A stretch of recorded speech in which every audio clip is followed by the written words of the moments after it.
Since childhood, my mother used to tell me there are millions of women out there. If someone betrays you, replace them immediately. That's why when I saw my 3-year girlfriend holding an umbrella for another man in heavy rain, and she thought she had hidden everything well, I quietly took a photo without saying anything and spread the video of her kissing that junior all over the university. As soon as the news spread, comments from our common friends flooded the screen. Everyone panicked. I wasn't surprised at all because everyone knew how crazy she had been for me before. He pursued me for 2.5 years, kept persuading me repeatedly.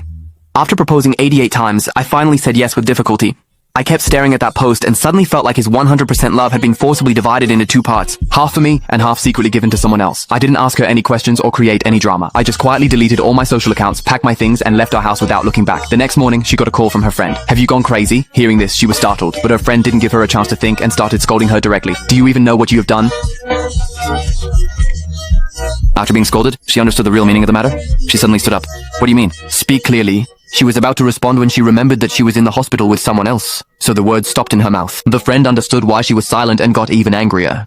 "Are you still at the hospital? Do you know your video has spread everywhere on the internet?" Hearing this, her mind went blank. She remembered that she had a plan with me yesterday, but she forgot while taking someone else to the hospital. Would he have waited for me all night? The most important thing is what he must be thinking after seeing all this. She panicked and hung up the phone and saw that I had many missed calls. Seeing this, her heart filled with pain. She immediately opened the chat and tried to call me, but then the person next to her grabbed her hand and said, "Can you stay with me?" Without saying anything, she shook off his hand. She was told that if she didn't arrive on time, I would be upset, but she remembered the moment when I saved her life and started convincing herself that nothing like that would happen. Time passed. I kept looking at the empty chair. 10 minutes, then another 10 minutes, but she didn't come. An hour had passed. Felt a little sad, but not much. I wanted to end the relationship face to face, but she didn't give me the chance. So I posted about being single on social media. Within minutes, there was an uproar again, but I didn't pay attention and went straight to the airport. I sent the driver back and turned off my phone before boarding the flight. 3 hours later, she left the hospital, but by then she had already heard the news of me being single. She opened my profile, but it was blocked or deleted. She called repeatedly,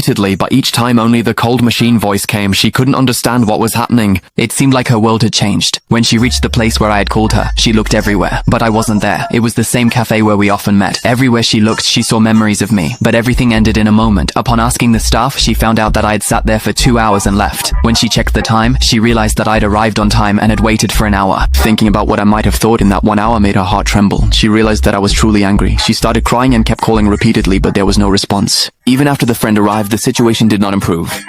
She realized that she had made a big mistake. She began to blame herself. She remembered how she used to love only him before. But gradually, someone else's arrival distracted her. Now she was realizing her mistake. But it was too late. Even after reaching home, she couldn't meet me because I had already left.